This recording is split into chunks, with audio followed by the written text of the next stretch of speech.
Welcome back to my channel. ఎలా ఉన్నారు అందరూ? నిన్నైతే న్యాచురల్గా కన్సీవ్ అవ్వడానికి అయినో కిట్ గురించి చెప్పాను కదా మీకు. ఆఫ్టర్ దట్ ఏంటంటే మనం కన్సీవ్ అవ్వకపోతే కంపల్సరీ డాక్టర్ని కన్సల్ట్ అవ్వడం చాలా మంచిదనమాట. జెంట్స్కి అయితే స్పర్మ్ కౌంట్ ప్రాబ్లం ఉంటుంది. వాళ్ళకి స్పర్మ్ కౌంట్ టెస్ట్ చేస్తారు కరెక్ట్గా ఉందా లేదా అని. మనకైతే చేసే టెస్టులు ఏంటంటే మెడికల్ హిస్టరీ అసెస్మెంట్ చేస్తారు ఫస్ట్. మనకి థైరాయిడ్, పీసీఓడి, పీసీవైస్ ప్రాబ్లం ఉందా అని. నెక్స్ట్ అల్ట్రాసౌండ్ ఇమేజింగ్ చేస్తారు. మనకి లోపల అంతా బాగుందా లేదా అని. ప్రొజెస్టెరాన్ హార్మోన్ టెస్ట్ చేస్తారు. మనకు ఆ హార్మోన్ అనేది కరెక్ట్గా రిలీజ్ అవుతుందా లేదా అని. ఒవేరియన్ రిజర్వ్ టెస్ట్ చేస్తారు. మన ఓవరీస్లో ఎగ్స్ అనేవి కరెక్ట్గా ఉన్నాయా లేవా అని. ఇంకోటి ఏంటంటే హిస్ట్రోస్కోపీ టెస్ట్ చేస్తారు కొంతమందికి. హెవీ బ్లీడింగ్ అయ్యే వాళ్ళకి, పెల్విక్ పెయిన్ ఉండే వాళ్ళకి, ప్రెగ్నెన్సీ వచ్చి మిస్క్యారేజెస్ అయ్యే వాళ్ళకి, డిఫికల్టీ గెట్టింగ్ ప్రెగ్నెన్సీ వాళ్ళకి, అండ్ హెవీ పీరియడ్స్ అయ్యే వాళ్ళకి, ఇలాంటి ఇర్రెగ్యులర్ పీరియడ్స్ ఉండే వాళ్ళకి టెస్ట్ చేస్తారనమాట.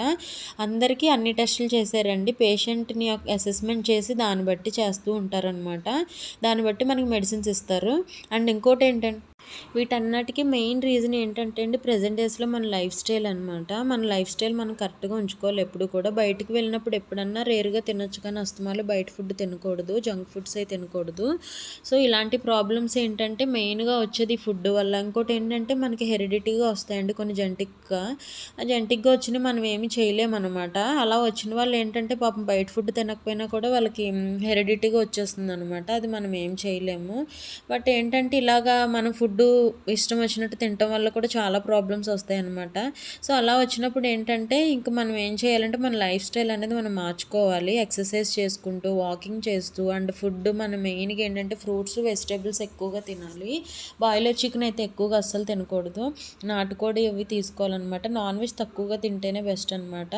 ప్రోటీన్ ఎక్కువగా ఉండేది తీసుకోవాలి. డి విటమిన్, B12 కరెక్ట్గా ఉండాలి మనం కన్సీవ్ అవ్వాలంటే. మెయిన్ ఏంటంటే సి విటమిన్ కూడా బాగుండాలి. ఇవన్నీ ఉంటేనే మనం కరెక్ట్గా కన్సీవ్ అవ్వగలం అనమాట. ఎప్పుడైతే మనకి ఏం ప్రాబ్లం ఉందో తెలుసుకోవాలంటే కంపల్సరీ డాక్టర్ గారి దగ్గరికి వెళ్ళి టెస్టులన్నీ చేయించుకున్నాక ఎవరికి ఏ ప్రాబ్లం ఉందో దాన్ని బట్టి వాళ్ళు ట్రీట్ చేస్తారనమాట. మెయిన్ ఏంటంటే మనం స్ట్రెస్ తీసుకోకూడదు. ఫర్దర్ వీడియో కోసం సబ్స్క్రైబ్ చేయండి.